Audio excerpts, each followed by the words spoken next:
ବର୍ତ୍ତମାନ ସିଆର୍ଇ 2025 ର ଆନ୍ସର କି ବାହାରି ସାରିଛି ଏବଂ ଆପଣ ସମସ୍ତେ ମଧ୍ୟ ନିଜ ନିଜର ଆନ୍ସର କି ଚେକ୍ କରି ସାରିଥିବେ ଏବଂ ମୁଁ ମଧ୍ୟ ମୋ ନିଜର ଆନ୍ସର କି ଚେକ୍ କରି ସାରିଛି ଏବଂ ତାହାର ଲିଙ୍କକୁ ମଧ୍ୟ ରାଙ୍କ ମିଟରରେ ପୁଟ୍ ଅପ୍ କରି ସାରିଛି। ତାହେଲେ ଦେଖିବା ମୁଁ କେତେ ଆଟେମ୍ପ୍ଟ କରିଥିଲି, ମୋର ସ୍କୋର କେତେ ଥିଲା ଏବଂ ନେଗେଟିଭ ମାର୍କିଂ କେତେ ରହିଛି, ମୋର ଯେଉଁ ସିଫ୍ଟ ରହିଥିଲା ସେଥିରେ ରାଙ୍କ ମିତ୍ରାରେ କେତେ ଶୋ କରୁଛି ଯେଉଁ ଆମର ଏଭରେଜ ମାର୍କ ରହିଥାଏ।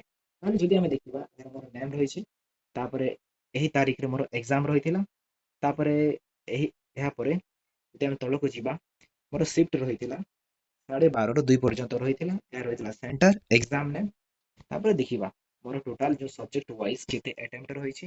ଯଦି ଆମେ ତଳକୁ ଯିବା ତାହେଲେ ଦେଖିପାରୁଥିବେ ଯେଉଁ ସବଜେକ୍ଟ 1 ଟି ଲେଖା ହୋଇଛି, ଏହି ସବଜେକ୍ଟ 1 ରହିଛି ମ୍ୟାଥ। ମ୍ୟାଥ ଟୋଟାଲ 20 କ୍ୱେଶ୍ଚିନ୍ ରହିଥିଲା, ସେହି 20 କ୍ୱେଶ୍ଚିନ୍ ଆଟେମ୍ପ୍ଟ ଦେଖିପାରିବେ, ତାପରେ କିପ୍ କଲାବେଳେ ଦେଖିପାରିବେ, ତାପରେ ରାଇଟ୍ ଏବଂ ସ୍କୋର ସ୍କୋର ମଧ୍ୟ 13 ରହିଛି, ଟୋଟାଲ ଆଟେମ୍ପ୍ଟ ମଧ୍ୟ 13 ଏବଂ ସ୍କୋର ମଧ୍ୟ 13।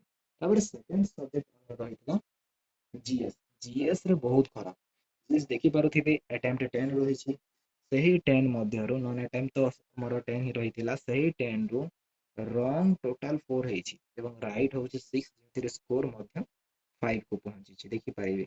ଏହା ରହିଥିଲା ଆମର ସ୍କୋର ସ୍କୋର 5। ତାପରେ ଯଦି ଆମେ ଯିବା ସବଜେକ୍ଟ 3, ସେହି ସବଜେକ୍ଟ 3 ରହିଥିଲା ଆମର ଇଂଲିଶ। ଇଂଲିଶ ମଧ୍ୟ 20 କ୍ୱେଶ୍ଚିନ୍ ରହିଥିଲା, ସେହି 20 କ୍ୱେଶ୍ଚିନ୍ 15 ଆଟେମ୍ପ୍ଟ କରିଥିଲି, ଗୋଟିଏ ଭୁଲ ରହିଥିଲା ଏବଂ ସ୍କୋର 13.75।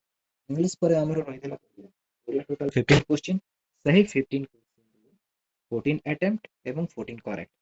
ତାପରେ ଇଂଲିଶ ପରେ ରହିଥିଲା ଆମର ଇଂଲିଶ ପରେ ଏହା ରହିଥିଲା ଓଡ଼ିଆ, ଓଡ଼ିଆ ପରେ ରହିଛି କମ୍ପ୍ୟୁଟର 15 କ୍ୱେଶ୍ଚିନ୍ ଏବଂ କମ୍ପ୍ୟୁଟର ପ୍ରାୟତଃ ପ୍ରାକ୍ଟିକାଲ କ୍ୱେଶ୍ଚିନ୍ ସବୁ ଆସିଥିଲା, ଯେଉଁ କ୍ୱେଶ୍ଚିନ୍ଟି ପ୍ରାୟତଃ ସେମିତି ପିଲା ଯଦି ପ୍ରାକ୍ଟିକାଲ କରିନଥିବ ତାହେଲେ ଫୁଲରୁ ଫୁଲ ସେ ଆଟେମ୍ପ୍ଟ କରିପାରିବ ନାହିଁ। ଅନେକ ପିଲା ମଧ୍ୟ ଠିକ ସ୍କୋର ମଧ୍ୟ କରିଛନ୍ତି, ହେଲେ ଆଟେମ୍ପ୍ଟ ଦେଖିପାରୁଥିବେ ଏହା ମୋର ଆଟେମ୍ପ୍ଟ ରହିଥିଲା ଏବଂ ଏହା ମୋର ସ୍କୋର ରହିଥିଲା। ତାପରେ ଆମେ ଯିବା ଆମର ଯେଉଁ ଲାଷ୍ଟ ରହିଥିଲା ଆମର ରିଜନିଂରୁ 10 ରୁ 10 ଆଟେମ୍ପ୍ଟ କରିଥିଲି, ସେ ମଧ୍ୟ ପଜଲଟି ରଙ୍ଗ ହୋଇଥିଲା ଏବଂ ସ୍କୋର ରହିଛି 8.75। ତାହେଲେ ଯଦି ଆମେ ଟୋଟାଲକୁ ଦେଖିବା ତାହେଲେ ଟୋଟାଲ ଆଟେମ୍ପ୍ଟ ରହିଥିଲା 74, ରଙ୍ଗ ରହିଛି 6 ଏବଂ ସ୍କୋର ରହିଛି ନେଗେଟିଭ ମାର୍କିଂ ହୋଇଛି 66.5। ଯଦି ଆମେ ସିଆରଇ ଯେଉଁ ଆମର ସିଆରଇ 2023 ଯଦି ମୁଁ କହିବି ସିଆରଇ 2023 ରହିଥିଲା,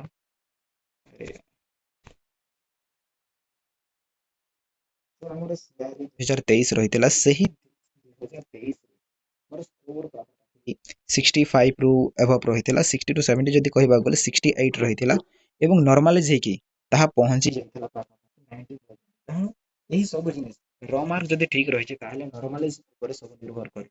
ଯଦି ଆପଣଙ୍କ ନର୍ମାଲାଇଜେସନ ଠିକ ରହିଛି, ଯଦି ଆପଣଙ୍କ ସିଫ୍ଟ ଟିକେ ହାର୍ଡ ଥିଲା, ତାହେଲେ ନର୍ମାଲି ଯଦି ଠିକ ରହିଛି ତାହେଲେ ଆପଣମାନେ ସ୍କିଲ୍ ଟେଷ୍ଟ ପାଇଁ ରେଡି ରୁହନ୍ତୁ ଏବଂ ସ୍କିଲ୍ ଟେଷ୍ଟ ମଧ୍ୟ ହୋଇପାରେ। ତେଣୁ ଦେଖନ୍ତୁ ଆମର ଯେଉଁ ର ସ୍କୋର ରହିଛି 66.5, ଏଥିରେ ସେହି ସିଫ୍ଟଟି ହାର୍ଡ ରହିଛି ନା ଇଜି ରହିଛି ସେହି ଅନୁସାରେ ଏହାର ନର୍ମାଲ ହିସାବ ଯଦି ନର୍ମାଲାଇଜ ଠିକ ଭାବରେ ହେଉଛି ତାହେଲେ ସ୍କିଲ୍ ଟେଷ୍ଟ ପାଇଁ ମଧ୍ୟ ସିଲେକ୍ଟେଡ। ତାହେଲେ ଆପଣମାନେ ମଧ୍ୟ ଆପଣଙ୍କର ସ୍କୋର ଯେତେ ବି ରହିଛି ତାହା ଆପଣମାନେ କମେଣ୍ଟ ବକ୍ସରେ କମେଣ୍ଟ କରିପାରିବେ। ତ ଏହି ଭିଡ଼ିଓକୁ ମୁଁ ଏଥିରେ ହିଁ ଶେଷ କରୁଛି।